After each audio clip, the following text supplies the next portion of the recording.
Welcome to Shout Out to the Exes, the podcast where we turn heartbreak into growth, pain into power, and every what if into a thank you.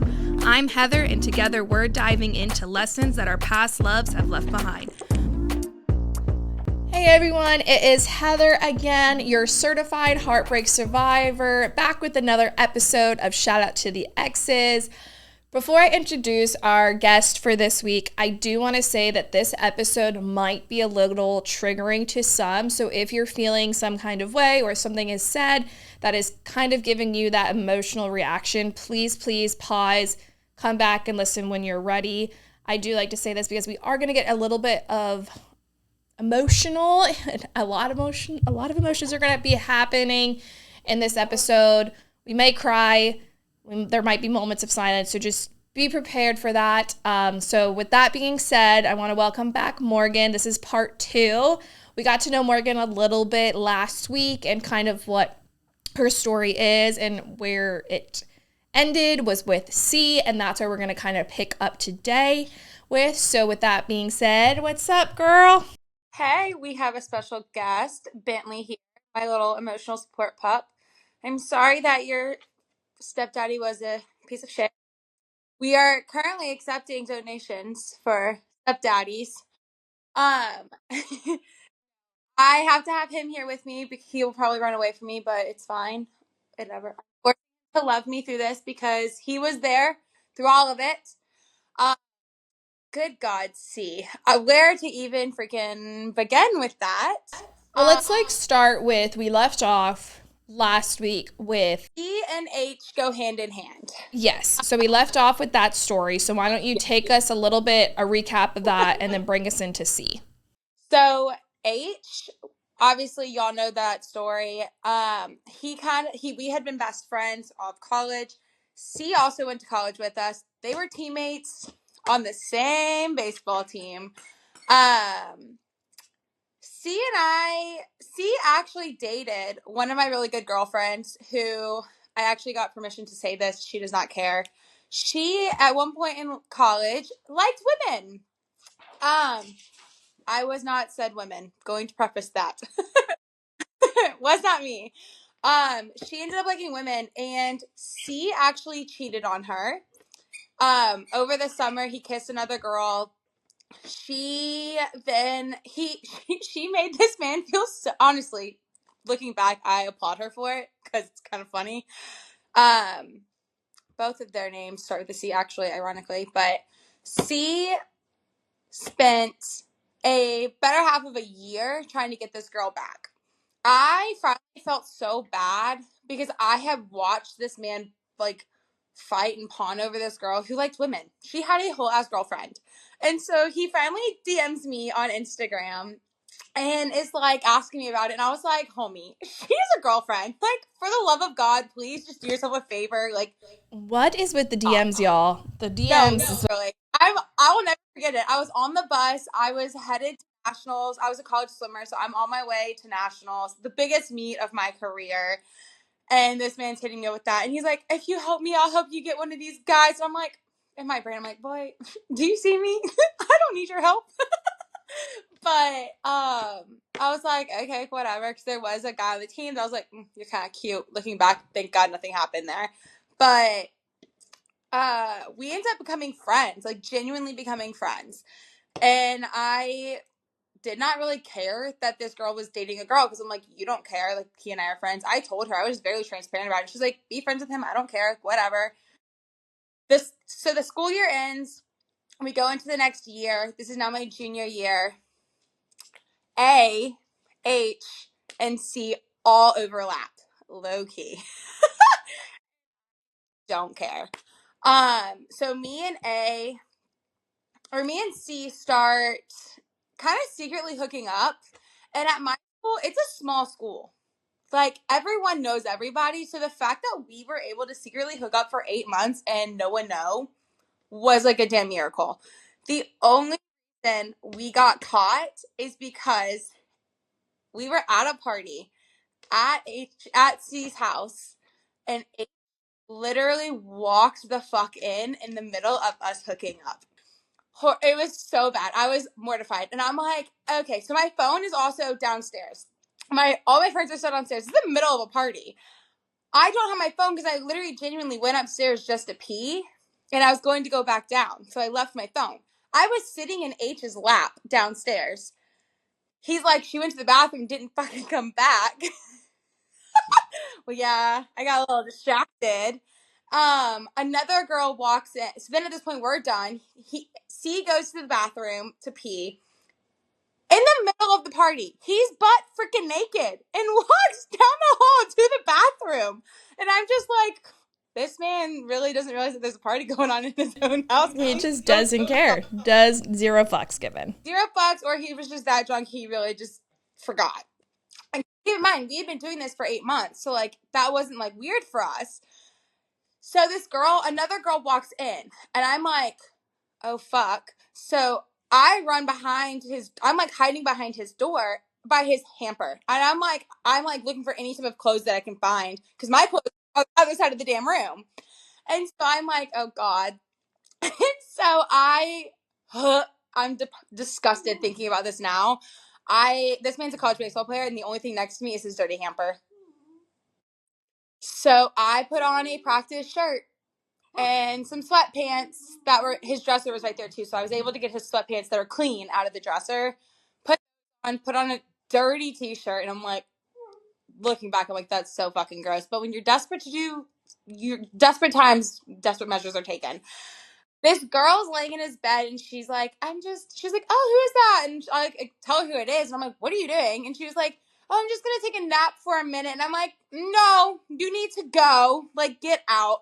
Because I'm sitting here like, I almost just said his name. C is about to walk back in. So I'm like, oh my God. This is when H re-enters and is like, oh. Immediately C is like, what's going down?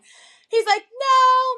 He gets the girl. He's like, you should come out. Keep in mind, this girl who walks in is a girl who's like secretly in love with C and is like has been trying to get with him. And I'm like, it's never gonna happen. I knew it wasn't, so I wasn't threatened, but I was just like, girl, go away. He walks back in, and I'm just at this point we just pass out and stay upstairs. I'm like, I'm not going back downstairs. It's now like probably 3:30 a.m. 4. Everyone's gone. My friend who I came to the party with is downstairs with his roommate singing karaoke. And she's like, I guess she's not coming back down. So she ends up leaving. No, I'm afraid not, guys. I'm afraid not. Yeah. And so, but it's worse because my phone's down there, so I can't like tell her what happened until the next damn day. So the next morning we wake up. All of his roommates were all downstairs. And they're like, y'all just like disappeared. Where'd y'all go? And we're like, do y'all not know what happened? They were busy, guys. They were busy. We told them what happened, but we were shocked that like no one went downstairs and like talked about this because we're like, how did no one just talk about 4 dudes walking in and seeing what they saw? Because I feel like this probably isn't the first time that's happened. No, definitely. Like I feel like it seems to be a normal thing that's happened. Yeah, scary. Also, it's a baseball team. Let's be real. I told you, I was a cleat chaser. Yeah, that's scary. Terrifying that they've seen that before. Yeah, I'm like, oh my God. I was more pissed because I was like, damn, now they all know I'm hooking up with this man and I'm the good girl that doesn't do anything. So and so there's 2 places on campus you can eat. The Grill and the Calf. He goes to drop me off and we see his ex-girlfriend. Keep in mind, he doesn't know that she knows.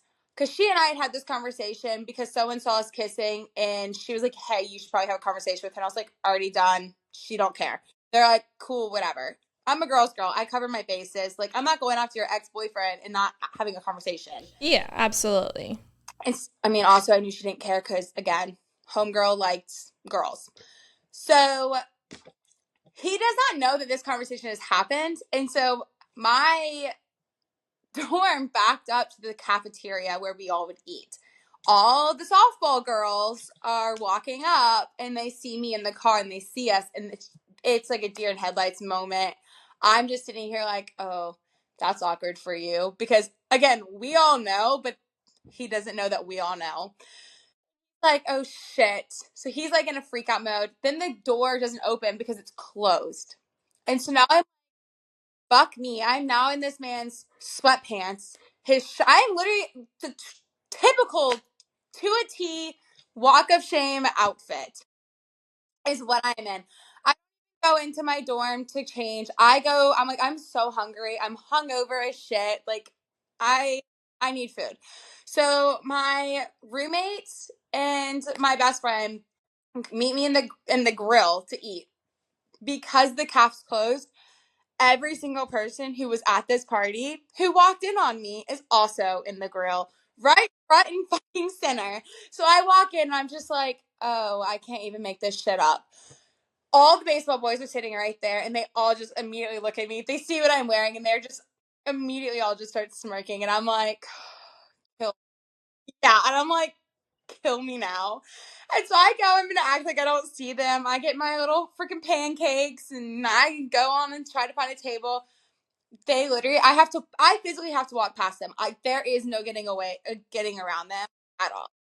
And so I go, and they're like, Plowman, come sit with us. And I'm like, The fact that her last name's Plowman, y'all, that just makes it worse. But continue your story. I'm convinced this is why people started calling me Plowman. I'm fully, Yeah, it like that just makes the story even worse. But go ahead, continue. not only is it a great athlete last name, absolutely. I am convinced no one called me that until this. But now my new name is my last name. Everyone refers to me as Plow or Plowman. And honestly, I think it's funny. I own it. I don't care. But they're like, come sit with us. Sit down. And I'm like, yeah, I'd rather not. I'm good. I'm going to go sit way the hell over there. They're like, no shit. And I'm like, okay. So H will not speak to me. He's so pissed. And at this point, I'm like, why are you so mad? And at this point, everyone has been telling me for the last 3 years that he's like in love with me. And I'm like, no, we're just best friends. Delusional. But he was, and my brain fringed up. Like, no. Like, and I'm like, why are you so mad? Like, I'm like, dude, I don't know why you're pressed. Like, this has been happening for 8 months. Y'all just figured it out. I don't know what to tell you. And so I really just kind of took in that moment. I was like, I can either be embarrassed or I can take this and run with it and own it. I'm going to own it. So I'm like, I did what I did. I don't care. And so they were like, oh, that was you? And I'm like, shut up. Like, y'all know that was me. Like, I got 2 tattoos. They're on the same side of the body. It's identifiable. I know y'all know. Yeah. So at this point, are you guys close to dating? Oh, no. Yes, but no. It gets juicy here. So all this happens. So fast forward, me and H are not friends. We do not speak for 2 months.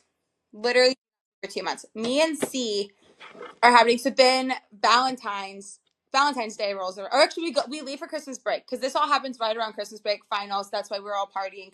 Finals were done. We go. Finals are over. We come back. It's my birthday. He like takes me out for my birthday. We have like a good time. We go. He's messaging me the whole time he's home. I didn't know this at the time. He matched on Tinder with this girl. We'll call her Kay. I didn't know this until literal like the end of when he and I come back together because we had our thing in college. We break up, come back together on COVID. I didn't know that we broke up in 2022. That was with her. I didn't know, and it's I reached out to her and asked questions. So in college, he dates this girl. He matched with this girl. I go home because I had been having a lot of like health issues. I ended up having to go to a GI doctor, and I'm at home going through like having a colonoscopy and endoscopy. I literally get freaking phone calls and text messages and pictures sent to me of him with this girl. And I'm like, huh? What? After the walk-in, y'all. Like, you can see other people, but I can't. Yeah, the double standard is real. It gets so fucked. So I was like, okay, whatever. And he like himself is like sending me pictures of this girl, and I'm like, what is happening? But like, whatever. I like gaslight myself because I'm like, oh, I was just on anesthesia. Like, I made this up. Fast forward, Valentine's Day rolls around. This man picks me. I don't know what we're doing. I go to practice. He has my roommate and my best friend in on this. They have a bag packed for me. They've picked out my outfit. He picks me up at 6 sharp. I'm like ready to go post practice, and we go to dinner. We come back. I have a sleepover bag at his house already. I didn't know. And then he had a gift for me. He had candles laid out all over the floor. He had so college Netflix up. Oh my, he was like, let's Netflix and chill, babe. Let's Netflix and chill. So we go to dinner, we come back, Netflix is up. He made chocolate covered strawberries. They're on the coffee table. He's got my favorite wine sitting in a wine chiller. He's got my present just sitting out, and I'm sitting here like, damn, I didn't get you shit. Like, see, like that's when I would run. Like, I'm that weird girl that'd be like, this is fucking creepy. Bye. Like a card and like a baseball cap. That was his gift. He got me shoes. I got a shirt. I got all the food. That's crazy. That's when you know you're fucking guilty. Like, oh, like this man's like low key about to make me his fucking girlfriend finally. That's what guys do when they're fucking guilty, y'all. Because I've had that happen so many times where I'm like, oh my God, you're so nice. No, bitch, you're guilty. You're fucking guilty. You little convict. Looking back, it still to this day really fucks with my head. Like, obviously, it's been years and I still think about it. We were sitting in the car, like we were driving, and we had like my school was in the middle of freaking nowhere. So to get anywhere to a restaurant, like you had to drive 45 minutes. So like we were in the car for about an hour. He opens up to me and like really honestly, he tells me, I'm not going to go into details of it because again, it's not my place, but he tells me stuff with his family and like his mom and a lot like really like, I mean, he was crying. Like there was a lot to it that's deep, and he really opened up to me, told me some things that like had been struggling, like childhood trauma type stuff. And I was like, wow, like he's really telling me this. I was like, damn, like, okay. In my brain, I was like, I feel for you, but I'm also like, I don't know if this is like an appropriate time to be telling me this, but I'm also was like thankful that he was like telling me. I was like, wow, you like me, you're opening, cool. We go and we watch a movie, whatever. I spend the night, I leave. Literally don't talk to this man again for like, I don't even know how long. I end up, that's when A comes into play. Ken's brother. Start, we start dating. C basically dumps me, ends it, because I'm like, what the fuck? I thought you were gonna make me your girlfriend. Like, I finally just straight up was like, what is this? I've now found out you've hooked up with 3 other girls in this time. And that's when they freak the fuck out, y'all. When you have hit them with these men with the what is this conversation, I feel like that's when they're like, oh my God, I actually have to talk. We're not hooking up like this. I'm like, at this point, I'm like, I keep in mind, I am still a college athlete. I am a swimmer. I have practice at 5 a.m. every day. I am spending the night at this man's house and waking up at 4:30, 4:15, 4:30 in the morning to make it to fuck that. So I'm like, what is this? Like, bro, what is this? And so we finally just have the conversation of like, it's not going to be anything more. And I'm like, okay, bye. Like, I walked away. I was like, and yet, ladies and gentlemen, this is the first time she's done that. But as you know, she will go back. If you know Morgan, you know. So I actually was really upset about it. But I did. I was like, you've hooked up with other people. Like, you're now dating this girl. Like, okay, like, screw you. Whatever. I was really shook about it because I actually genuinely like, grew to like him. But at the same time, I was like, you cheated on my friend. Like, I shouldn't be shocked by this. Whatever. A comes around. H is pissed because I'm still not dating H. I go to date A. And so that's when that happens. And C was like, I remember going to him and being like, this guy seems so great. He wants to date me, but I can't because you fucked me up. Like, you have actually fucked my brain up. And he was like, no, you deserve the world. Like, please give that man a chance. And I'm like, okay, so I do. Then obviously all the stuff with A happens.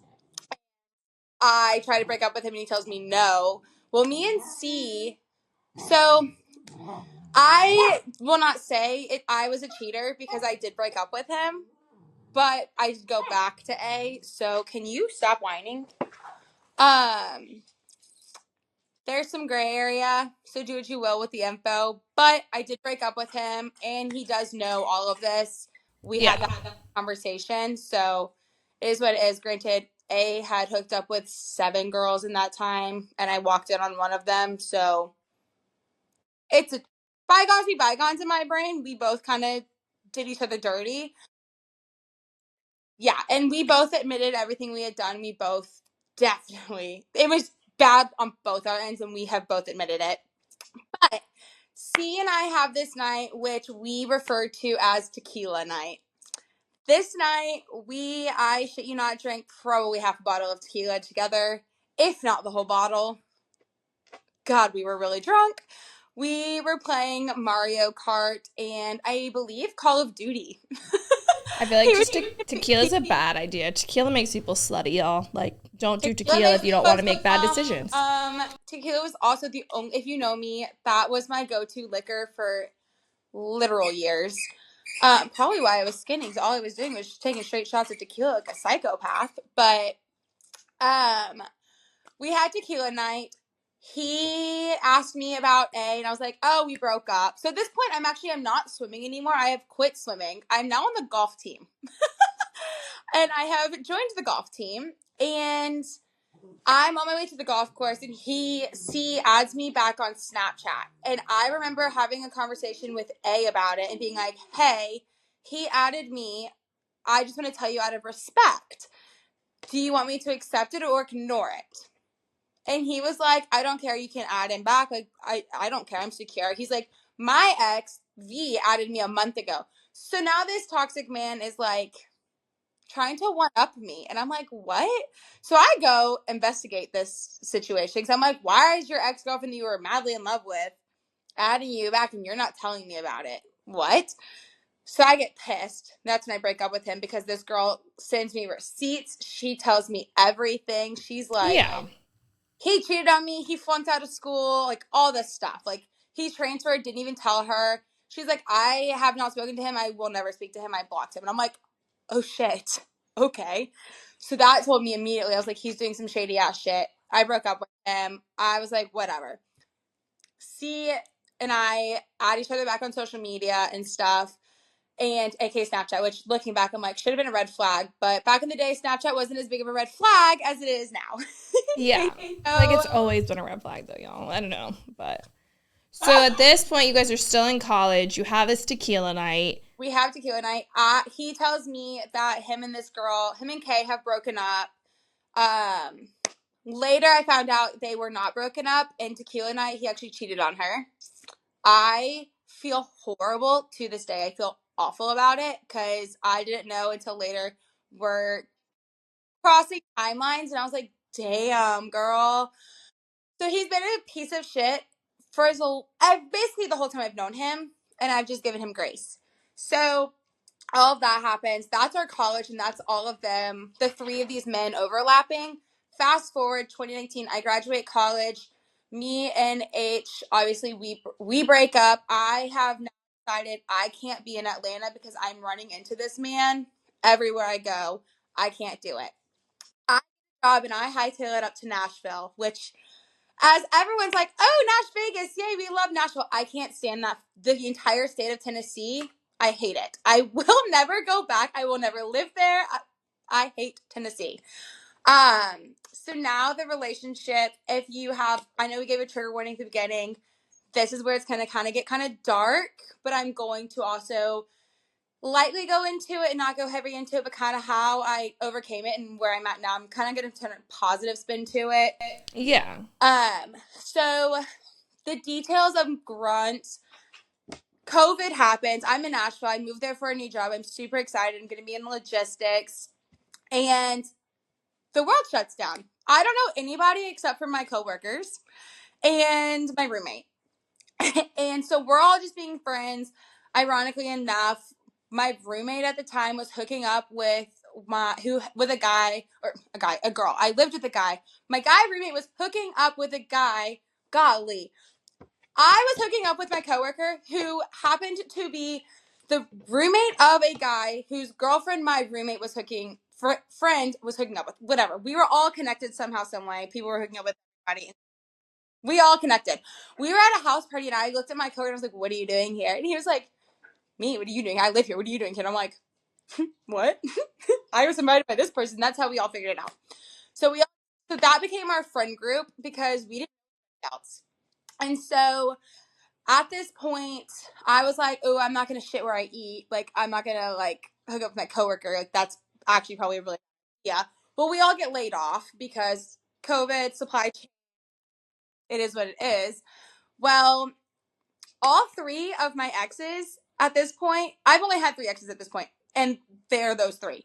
They all come back into my phone during COVID, naturally. I hate when men do that. Like, I just want to pause because, like, that means they're just fucking lonely and they're tired of Sally over here and they want to see who bites. And I hate it. But continue. So it gets worse than that. So C actually had a girlfriend who, ironically enough, I was friends with her my freshman year of college. I thought she transferred. I didn't even know until that she was still on campus until literally someone told me that they were dating, and I was like, wait, what? And I was so thrown because it just was a weird dynamic to see the two of them together. But I was like, whatever, if you're happy, you happy. So in my brain, they're still dating. Like, I didn't think that they were broken up. I was like, why is this motherfucker in my DMs? Again, DMs. H comes back into my life, and I straight up just ignore him. I'm like, yeah, you can right off. I'm not engaging with you. At that point, I think he ends up starting to date this. He started dating this other girl at some point, who I told y'all about. And then A comes back. I kind of entertained that for a little bit because I was like, ooh, I really thought you actually hated my ass. So I'm like, I'm actually intrigued what you have to say. So we like messaged back and forth for a little bit. And then I was just like, oh, you're still like a psycho. Like, no, I want nothing to do with you. C was the obvious choice because he's the one left. Right. C, on the other hand, really piqued my interest, and call it what it is. Maybe I was vulnerable. Maybe I was intrigued enough, but he didn't date me in college. So it was still something to like, I could win essentially. I was like, I had a determination in that. So I was like, I'll entertain this. Like, we had fun together. Like, sorry, mom. Sorry, dad. The sex was good. Yeah.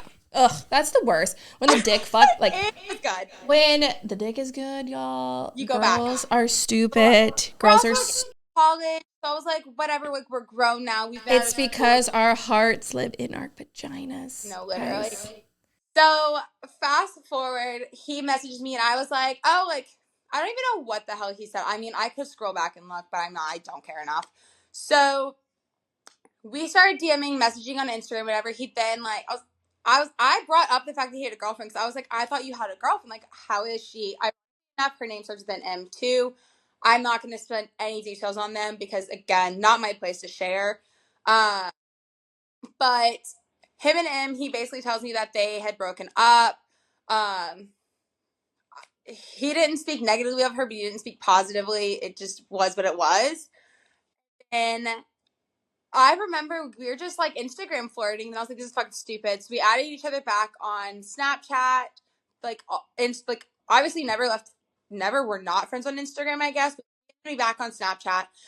Has my number. Obviously, he has my number. If he had blocked it, he unblocked it because of that relationship, whatever. We start messaging, we start texting, and it's COVID. I have nothing to lose at this point. So I get my happy ass in the car, and I drive on over up to Kentucky because he's still in our stupid little college town. So I drive to Kentucky because I looked at my roommate and I go, he wants me to come. And he's like, well, what are you going to do? And I was like, fuck, you're right. I have nothing to what am I going to do? Sit here and twiddle my thumbs? COVID was bad for multiple reasons, y'all, clearly. So I get in the car. I load up Bentley because I had just gotten Bentley like maybe a week prior. So I have a freaking 6-week-old puppy with me. He's got a damn kitten. Whatever. He does not tell me he has this fucking cat. And if you know me, you know I cannot fucking stand cats. I'm sorry if you like cats. I am not a cat person. They freak me out. And I'm allergic to them, which I later found that out once living with this man. But, so I open the door. I get to Kentucky. He's at a party. Shocker. Later I find out that, literally later that weekend, I found out that he actually was with another girl. He did not have sex with her, but other things transpired. I'm just laying in this man's bed waiting for him. I'm like, where the fuck are you? Can you come back now? Like, Jesus Christ. Like, I'm trying to get laid. Come over. But not only that, you also drove all the way here. So have some fucking respect. So, exactly. So he gets there. He's piss drunk. We, catch up a little bit. We hook up and we start yapping. Then we fall asleep, wake up, and we honestly spent the whole weekend just catching up. Like, on literally the last, 3-4 years of our lives because we hadn't really spoken since 2016. And now it's 2020. So, however long that is, we start, and he does know some of the stuff that me and H had gone through. Like, he saw it because he was on campus. So he knew some of it. He's telling me things. He's telling me stuff about him and Kay. We're getting some of these timelines out of the way and like how this stuff transpired. And I was looking at him like, wow, you really were a piece of shit. And he's like hyping it up to where he's not a bad person. He's like, he is a narcissist. Truly, he is so narcissistic. But because of that, he's so charismatic and he's such a damn good storyteller. He is able to spin this to where he's telling me the most fucked up shit and I am literally receiving it as, wow, you trust me to tell me this? Like, oh, so when you fuck up later, you would tell me because you've told me all these fucked up things you've done already. Why do I not think you wouldn't tell me something bad down the road? That is how he's making me feel. Looking back, I'm like, you dumb bitch. But granted, we had history, so I already had that like true trust and chemistry built with him. So fast forward, we actually end up like we are exclusively talking. Like we are not speaking to anybody else. We are only talking to each other. I made that shit known real quick because I wasn't gonna have repeat of college. And not only that, you're living in different states. So like if you're going to be taking these trips to come see this man, you best believe it's going to be exclusive or also, I'm not coming. I have the pick of the puff. Like, yeah. So how long did it take for y'all to start dating after that moment? Like officially, like boyfriend, girlfriend, like you're my boyfriend. We talked on social media for about a month and like we're FaceTiming and chatting for about a month before I actually physically went and drove to him. That was, he had just gotten out of this relationship and I didn't really know the timeline, but I was like, that seems soon. Like I wasn't really about it. And then COVID really I didn't have a job at this point. So this is now April. And so April, I finally make that trip. He and this girl had broken up March. I later find out timelines and I was like, damn, we didn't overlap, but that shit cuts it real fucking close. Like, and he had been with this girl for almost 3 years, like almost 2 years. It's like they were talking about marriage. They were seriously dating. We did not go public until September, like 6 months later. So like I think like September. But we had been exclusive within that month. So like April, we had had the conversations of you're not seeing anybody else. You're only seeing me. We'll take it slow. That's fine. I'm not pressuring shit. But you're my man. I'm your girl. Like straight up. So when y'all started officially dating in September, at what point do you think he started to change? So honestly, he asked me to be his girlfriend November 14th, and I will never forget it because it was actually really cute. Damn him, it was cute. If you know me, I love giraffes.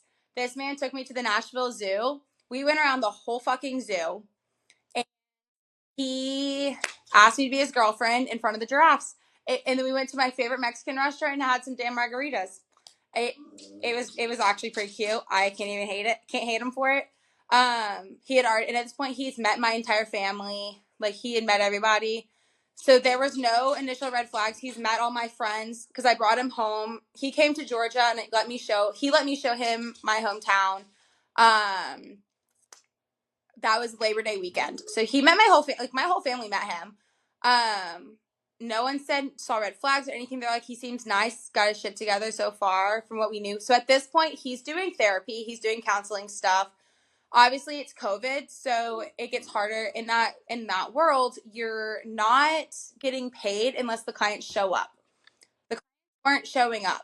So he's like stressed out. He's freaking out. I'm freaking unemployed. I'm doing random jobs here and there with recruiting, trying to just do anything that I can at this point. I So like you're have. already in like a kind of chaotic state. So his job, he's doing therapy right now. I finally get another job. He now has quit therapy because I've encouraged him, like, look, if you're not happy, you're not making money, take a job that's $10 an hour. Who cares? That's income. That's something. Go do it. So he does that for a little bit. I now have gotten a job. The company that I moved to Nashville for has hired me back on a different side of the company. I'm in HR, doing recruiting stuff with them. I'm there for the foreseeable future. The rest of the story is the job that I'm doing. I'm working, and then fast forward, he's now wanting to leave Kentucky and move to back to Tennessee. I'm ecstatic. I'm like, cool. And at this point, we're like a year and a half into our relationship at this point. Nothing bad has happened. It's been great. He's come home for Christmas. I've gone to Thanksgiving with his. Like, truly, there's been nothing bad that I know of. So, nothing that I'm seeing is happening. We get back. We move to him. He won't move to the city. He will not move to Nashville, but his hometown is an hour and a half outside of Nashville. So in my brain, as a girl who lives in Atlanta, who grew up and around Atlanta, to me, that's like saying, okay, you live in Atlanta, but I live in Atlanta, but you live in like where you were in Kensaw, like, or like it is close enough to we can travel and do whatever and eat. So now we're about a year and a half into this relationship.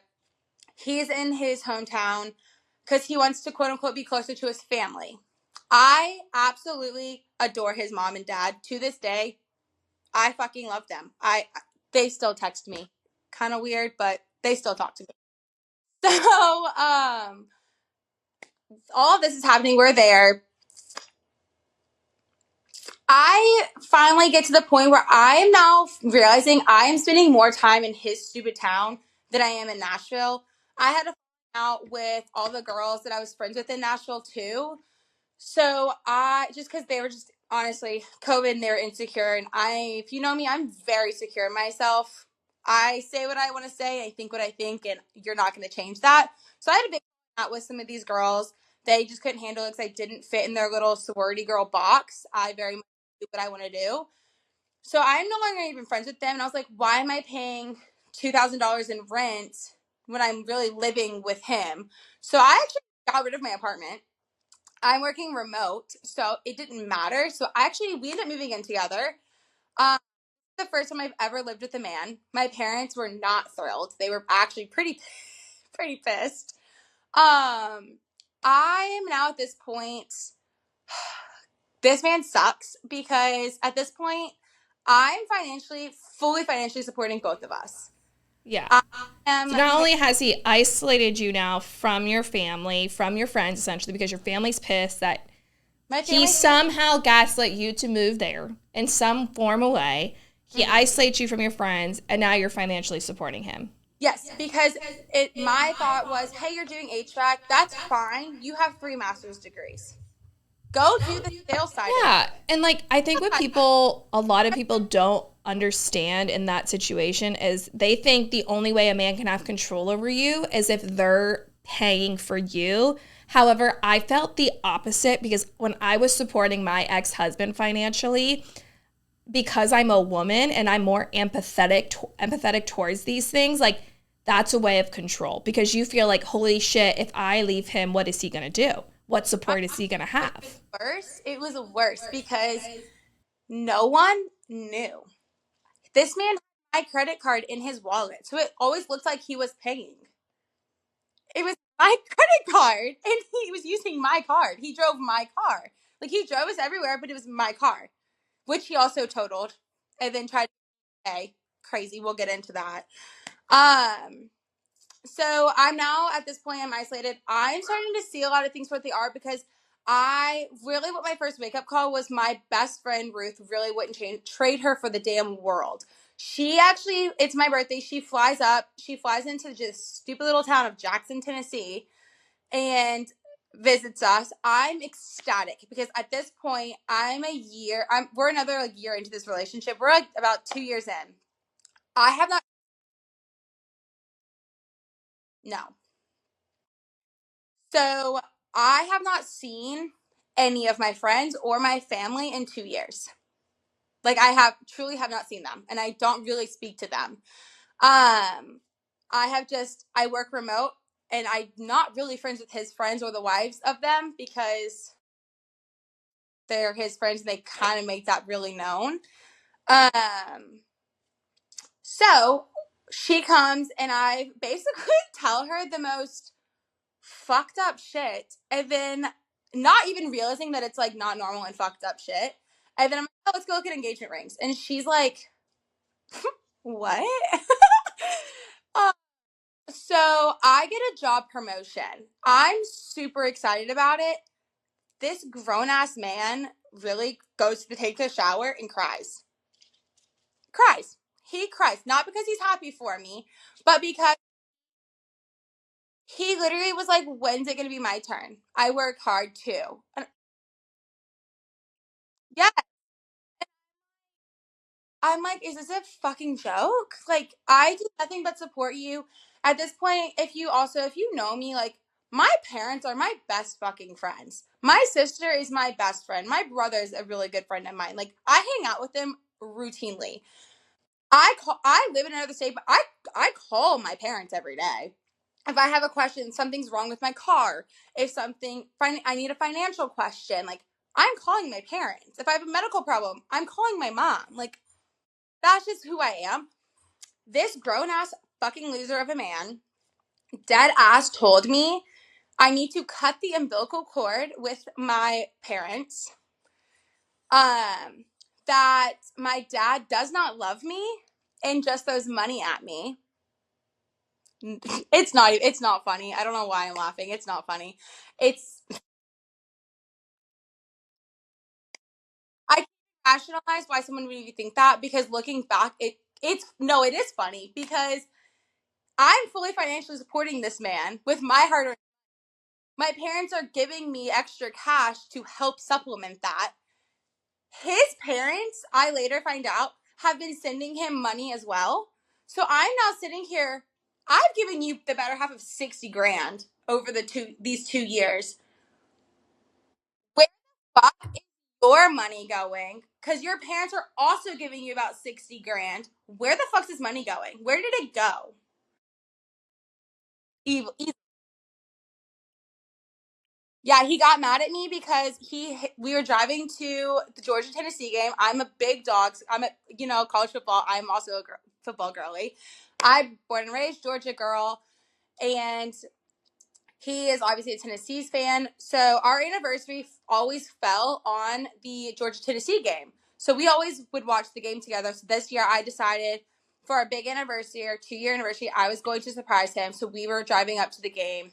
It was right by our college town too. So all of our college friends that we had were also meeting us. It was going to be a fun time. We dropped my dog off at his boarding place in Nashville, and this man dead ass hits a parked fucking boat at a red light. How you hit a parked boat is beyond me. He's also sober doing this. Normally he's like not sober and he's driving me. So the fact that he did that sober really is just flabbergasting to me. Um, but I get out, I immediately call my dad, and he's like pissed at me for calling my dad. Okay, my car's not in my name. It's in my dad's name. Technically, it's my father's vehicle. So I had to call, and I'm like, we were also responsible. So I'm like, duh, I'm gonna call. I'm like, thank God the hit was just this super super sweet old man, and he could see that I was stressed the fuck out, and he was like, it's just the boat, like whatever, like keep going, it's fine. I'm like, okay, my car is fine. I mean, it was pretty banged up, but I was driving a 2012, like, is what it is. He keeps one of his buddies works for a wrecker service, so he kept telling me he was going to have him look at it and try to get parts and fix it, and I'm like, cool. I take his word at face value. I take his word for what it is. Fast forward, we're no longer together. He still hasn't done shit about it. So I finally am like, no. So at this point, my parents are pissed as fuck. All this stuff. We find out. Actually, I'm gonna get into the nitty gritty of the bad stuff at this point. So it's Christmas. And again, keep in mind, I don't realize that things are bad. I have been emotionally abused for 2 years, and I have truly no idea. I genuinely am thinking this relationship is happy, good, go lucky at this point. I really am so blind to it. I have no idea. And so we get to my parents' house. We had gotten to a fight. I don't even know what the hell the fight was about. I truly don't even remember. But we passed my parents' neighborhood 3 times because we were like hashing out this fight. I was like, we're not going in there with angry. Like I'm crying. Like I look like I've just been crying. They're gonna know. They know me. So we finally get into the house. Whatever. He's like bent out of shape, texting me, pissed off because my dad doesn't come help him carry the luggage in. Keep in mind, this is the same fucking man who was like, you need to cut the umbilical cord. Why are you being such a girl? My dad's like, I come up to tell my parents, like, hey, like, he's upset because you didn't help carry the stuff in. He's like, my dad, honestly, Your proud. I know your dad, and he's probably like, are you fucking kidding me? So I think saint of a man that he is. Yeah. My father looks at me and goes, are you fucking for real, sweetie? And I was like, yeah, that's crazy. I think, though, there's a lot more to this story, and I feel like I don't want to cut this whole story off because I think it's important to get it all out there. I think it's going to be very important for people to hear this story. And so we're going to split this episode up, y'all, to a set part 2 of the C episode. We'll think of a way, but I just feel like, yeah, I didn't really get into. Yeah, because I feel like there's definitely a lot more to the story, and because there's a lot of track to make up get up to what happened. And so I think we end it here. We're gonna hop back on for next week. We're gonna hear the rest of the story. I do want to just bring up, just in general, like, y'all, people have gone through shit, and like traumatic experiences, you don't realize what's happening until you've gone through it, and then you're out of it. So again, like, I know I said this last week, but like, have some grace for people when something triggers them or something happens in their life, because like, you never know why they're feeling triggered that way. So like, when you're entering friendships, relationships, really any type of like situation where you're communicating with someone, if you could sense that something's not right, have that grace and respect them and what they've gone through, and just realize like, you don't know something and maybe they're not ready to share that something with you. Because like, I was triggered at a work event, you know, and like, people were like, why the fuck is she having this panic attack at a work event? But like, because they don't know what I've been through. So like, have that grace, respect each other, and just be there for each other. But I'm excited. Well, I'm not excited to hear part 2. I'm excited to hear part 2 because I think it's going to help people a lot and like recognize signs. So I just want to say, like, it's 3 years now, and I obviously, like, I have been having medical issues, and it's coming out that it's literally because of this relationship. Yeah. But we're gonna dive deeper in next week. Don't forget to like, follow, and subscribe. And if you have a story, man or woman, please slide into the DMs. That's right, I said DMs. I know we've been making fun of those a lot. And let us know if you would like to be a guest. See you next week. Bye.